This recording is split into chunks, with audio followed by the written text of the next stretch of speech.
Welcome back to the show. You're watching Rise and Shine. A very good morning to you if you happen to just tune in. And we did tell you that we'll be having our guest in the studios. So we have a music producer and an audio engineer based in Germany who's now in Sri Lanka, David Luchow, with us. Good morning, David.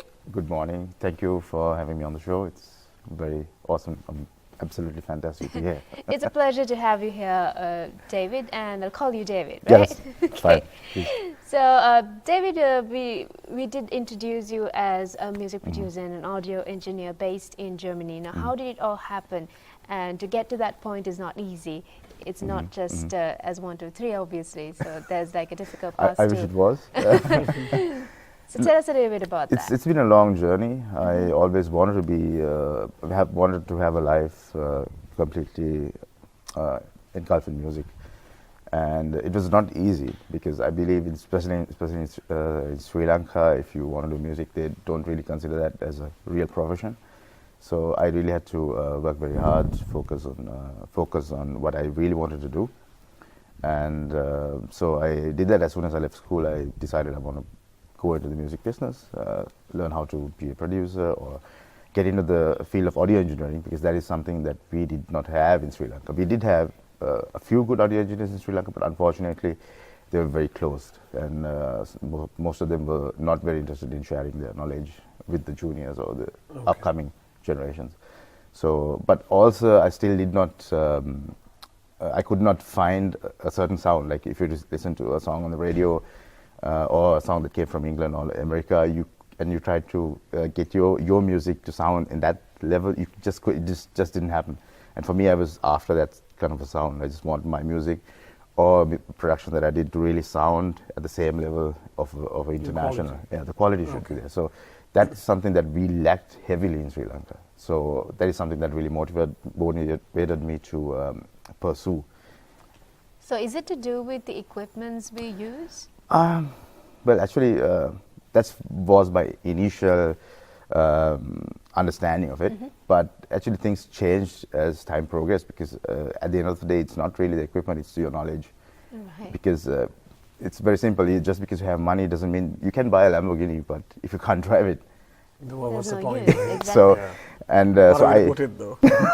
that is actually. So I always had this impression that okay, if I get out of Sri Lanka, go to a really big school, study and get my paperwork, and I come out of school, then I can be that. And that was a nightmare, literally. So I went to London, studied in a pretty reputed school, and at the end of the school, I kind of figured out that I actually knew less when I finished it than came in, and that really kind of got me scared, because I had a goal. I said after this year, I need to be in a certain place, and I felt that I was far below that point.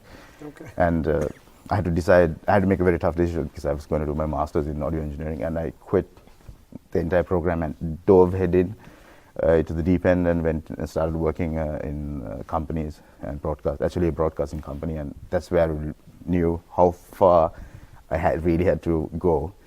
And I believe that no education could help me, like a certified institution could not help me get there. So I had to do the dirty work, like get down dirty and learn it from the professionals who were in the business, who were doing it day in, day out, who were earning a living from it.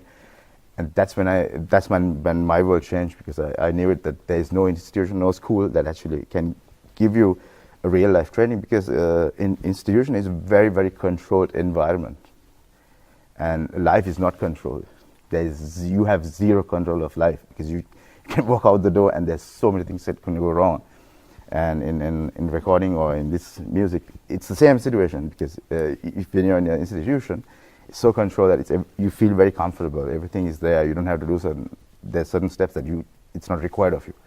But the moment you step out of that, what you call board, then it's a different ballgame completely. Kind of like thinking out of the box, but it's a bit more. It's a bit crazy than thinking out of the box, because like there are so many. Because if an artist comes to you as a producer and says, "I want my song or my production to get to this level," then you really need to know every single step you have to take to make sure that artist actually achieves his goal, because he's actually giving his life into your hands and saying, "Hey, that's where I want to go. Can you take me there?"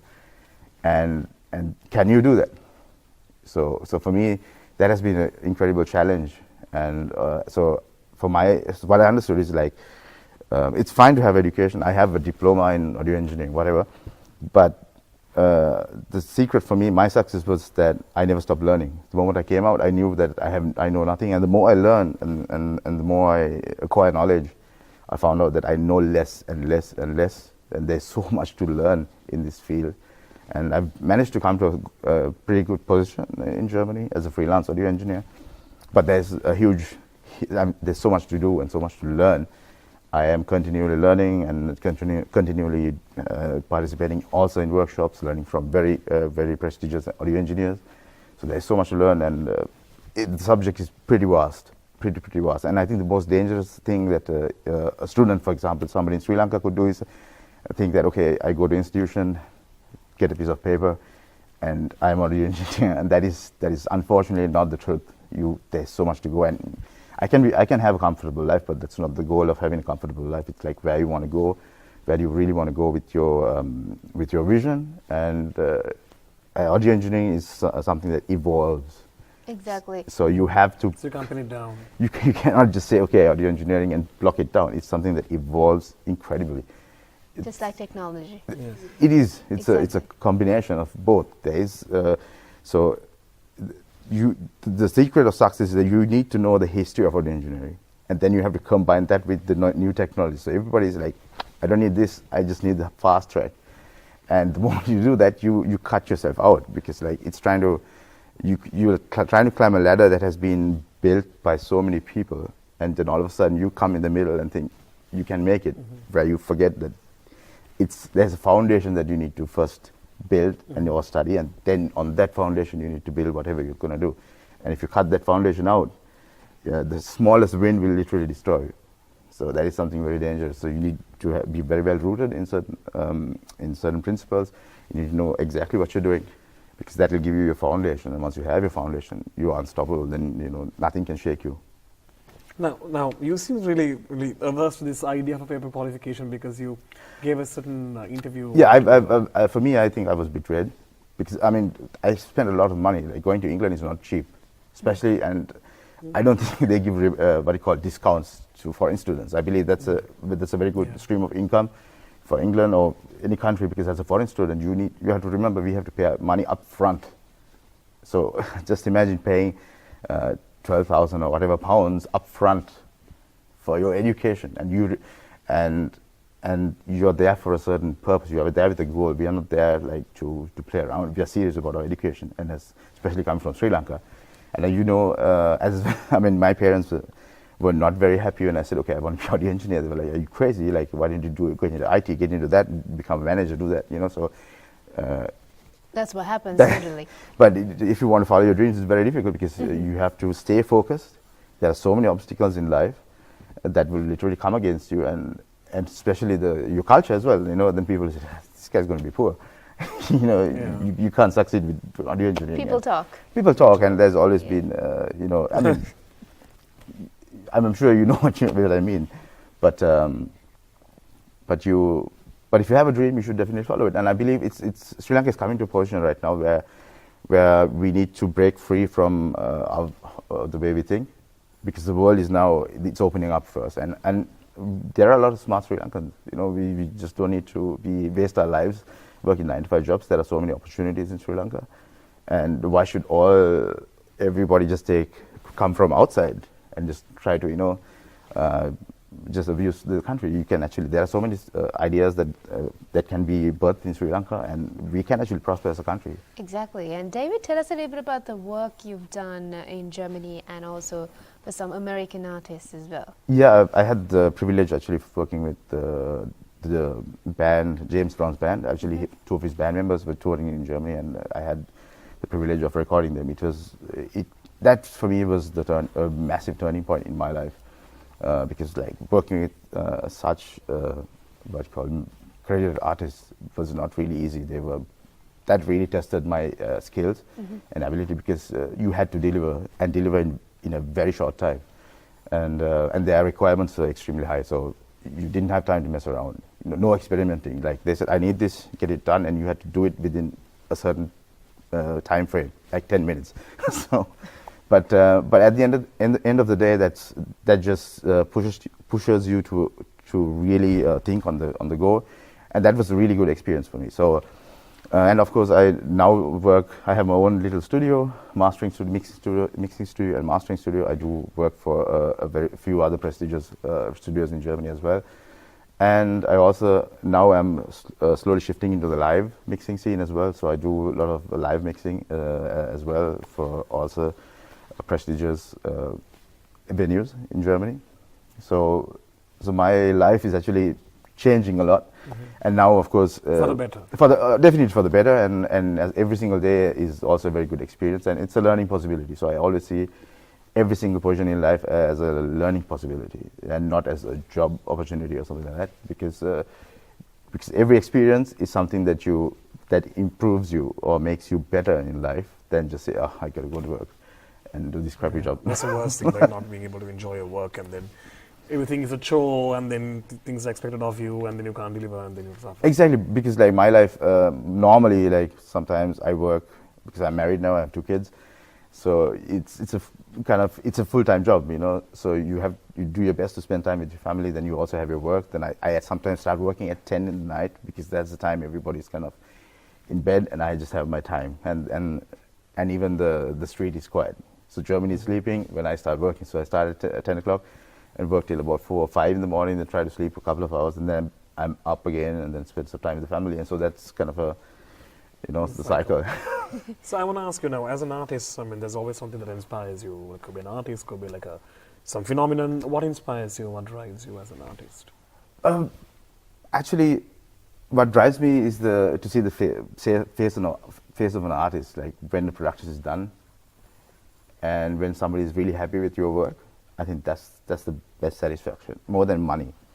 When somebody is extremely happy with what you've done to their work, like you've taken something and taken it to the next level, and when they're like, wow, what did you do to my song? And it's like really awesome, it sounds fantastic. I could not imagine this happened to this, you know.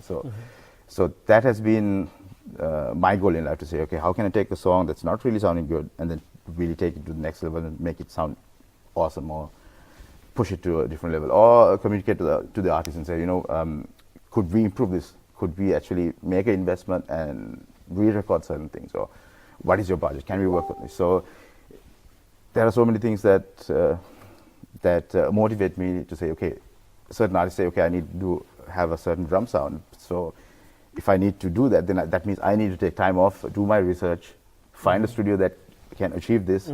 So it's so much. It's like I said, it's a learning process, continuous learning process. And for me, just doing that is fantastic. I just love doing that. And David, what's the kind of genre you like the most to work with? Well, as an audio engineer, I cannot really say specifically I love this. I mean, personally, I love blues. I love a lot of gospel music, because I come from a background. My father is actually a gospel singer in Sri Lanka. I could say he revolutionized more or less the Sinhalese gospel music scene in Sri Lanka, because at that time, I think in the 85 or the 80s, what happened was we had always the Western gospel songs. They brought it to Sri Lanka, translated it, and then they sang it in church. And it just doesn't feel right, because, for example, it's not it's our mother tongue is Sinhalese, right? So even to worship God or whatever, in your own tongue is better than using a different tongue, and then all of a sudden you translate that. It doesn't mean anything to you, because it's not coming from your heart. So my father was like, this doesn't matter. We are Sri Lanka. We have our own language. We need to write songs in our own language. And I believe he revolutionized the whole situation, or the industry, and said, no, we have to write our own songs. We write it and we bring it out. And that's how it all started. So actually, my dad has been a pretty big influence.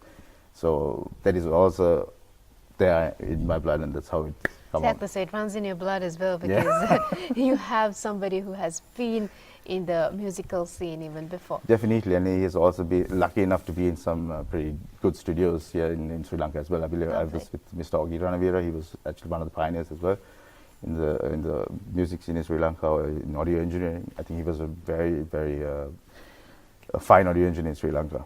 And David, you're here in Sri Lanka for a reason. Yeah. And tell us a little bit about that and the productions you worked with here as well. Well, the main reason I'm in Sri Lanka is for my workshops. I conduct workshops at a very, very interesting studio in Sri Lanka, the first international studio in Sri Lanka, that a very good friend of mine who's Shamal Anthony Perera, who's actually built it in Battala. The studio is actually still not open to the public. It's still, there are certain things that we still have to do. But he actually agreed to let me use his studio to do my workshops. So I do a lot of my audio engineering workshops in Sri Lanka to just, first of all, empower the young audio engineers who have actually finished or completed audio engineering education or certified audio engineering courses, just to show them where they need to go or give them some perspective in life, because they really have to understand if they really want to achieve something, a certain standard, there's a long way to go. There's certainly some guidelines as well. Not only guidelines, but also some career guidance in you know, how we should approach this whole subject. So are we at the end of your series of workshops? And I'm unfortunately at the end of my workshop, so actually I have workshop today. It's starting at 10 o'clock, so I still do have some time to get back to the workshop. So today is a live mixing workshop that I'm doing, and tomorrow is a mixing and mastering workshop, and on Sunday, on the 17th, is an advanced mixing workshop, which is almost full, which I'm pretty happy about. what's the turnout like? I mean, is it very positive? Or? It's very positive, but honestly, I'm not worried about the numbers. I'm more worried about, like, if people really do understand what I'm saying. For me, that's the most important thing. Like, if I'm able to get somebody to understand and get him to see what I see, and that's the most important thing, more than numbers. Because I believe if I create one really good audio engineer in Sri Lanka, I think mission accomplished. Because I don't need to have like 100 or 300 guys saying, you know what. You'd rather have one really good one. Exactly, that's the point. Because like you just need one guy to go and do a really good job. Because I'm one guy. Exactly. Yeah, so exactly. Good point. Then for me, it's no point in making 100 guys who can't do something. Yeah. You know, so It's not about just having a certificate and not being able to do as you did mention. you need to understand what you're doing, because I believe to do anything, first of all, you need to have very, very deep understanding of it. Because the moment you understand something, it's very easy to tackle any problem. Because, for example, if you have a problem, I can't hold a certificate and say, hey, go away. It's just not going to happen. I have a certificate. Yeah. So if somebody comes to me and say, okay, here's a song, mix this, we need to, you know, these are standards, here's my certificate, it's not going to work. You really need to throw that inside and say, You okay, just need some practice, and practice even makes to practice, perfect. you need to understand what you're doing. It's like you need to, for example, why am I doing this? What should I do to get a certain sound? So how do you get along that process? You know, so there's so much to it than just saying, so much okay. to learn. There's so much to learn. So where do you think we stand in terms of audio engineering? We are at a good position right now, because there are many studios in Sri Lanka that are actually are finally opening up, getting pretty decent equipment down to Sri Lanka. And so Sri Lanka is now coming up. People are very interested in quality. People are no more like, you know, doing very quick, haphazard Nothing work. half-baked now. Yeah, everybody's like trying hard to get a very good sound. So that is a very good sign. And I believe that we really can approach, or we can really create a new music genre. There are so many things coming, especially with the single rap scene. It's like crazy, which I was personally shocked to see, because I never thought singular would be really a rapping language, but it's really cool. Perfect. Yeah. We see that a lot now, and I think it's pretty trending. It's pretty trending, but then again, also you have to find something that's very unique to yourself, or unique to your country, and unique to your culture. Because following a different, everybody tries to follow like the gangster rapper, because we are not gangsters. Something doesn't fit, you know. So you have gangster rappers who would not know the dimensions of a prison cell. That's a good one. You get what I'm saying? So that's a good one. So you want the Sri Lankan identity to be in the track. Rap, because first of all, I think people take a certain thing, they see something is cool, but never ever do their research, check the history of it. Why is this here? Why is that? Why is a certain rapper doing a certain thing? There's always history behind it. There's a story behind it. There's a story, because because and the problem is, we unfortunately, a lot of Sri Lankans just plug in the middle. You know, and then all of a sudden they find themselves stuck, because you go back in history, you find, oh, this guy did something stupid, and that's the reason. That's why he's bringing. I mean, for most of these artists, as a personal story, for example, if you like Eminem, like there's a reason for everything that he wraps does. his It's all story. personal, it's all like childhood, or like his kid, or something like that. So, Exactly. So Yeah. It's So crazy. don't transplant yourself into the equation. Just study the equation first, and then improve on it. So Exactly. That's the message That's from a our good way guest to here. put it. That certainly is a good way to put it. Yeah. And don't we see that a lot, not only in terms of music, I think we see that a lot in Sri Lanka, Yeah. where people love to follow others. If someone's earning a lot of money, if someone's making a good business out of what they're doing, Yeah. the other person's like, why can't I do that? I Yeah. mean, I can do the same thing. yeah, I can also earn. Yeah. So I think it's basically about the gains, and that's what they want, and to attract the masses. So if a rap song is trending, they'd probably do it. So I think it's a good way to put it, because it's always good to have your Sri Lankan identity, remember the culture, and remember what we are before we put something out in terms Definitely. of arts, and Definitely. especially when it comes to music. definitely. And it's nice that you're here and you're working with Sri Lankan music as well. Mhm. So tell us about that as well. Well, I just a couple of days recorded a band called Salvage, Mhm. and I was pretty shocked because I never heard such a rock band in Sri Lanka, and I was completely blown away because Shamal is actually the studio owner I told you about. He said, David, I have a band, you have to have a listen to the guys, and I was like, okay, cool, let's have a listen. And the singer he came in, he sang some stuff, and I was like completely blown away from just how he sang. So for me, I immediately kind of realized, okay, we have an awesome rock band that actually could go international. Wow. So without any doubt. So I got down and said, you know what, let's just record, let's just have some fun. And so these past 4 days I've been having very, very little sleep, but it has been incredible. Okay. And hopefully I can finish the work soon, that the Very song good to comes hear out. that. We would like to wish you all the very best with that, David. Thank you so much for being a part of the show. Thank you very much for having me. It's been an absolute pleasure being here. It's our pleasure as well. So we are bidding goodbye to our guest here, David Luchow, who's been gracing us for the last half an hour on our show. And thank you so much for coming in. Hope you do like a lot of other events and ventures with our local artists as well. And we hope you're having a blast this year and the years to come, and make us proud, our country proud, because you're here to carry our banner most of all. So a very good day to you. Thank you. And I hope your workshop goes really well, which is starting at 10 o'clock and you'll get on time. So, all right, so we're going to say bye-bye on the show, Shareefa and I, and we're going to see you tomorrow also, At the same same time, time. 6 o'clock. See you till then.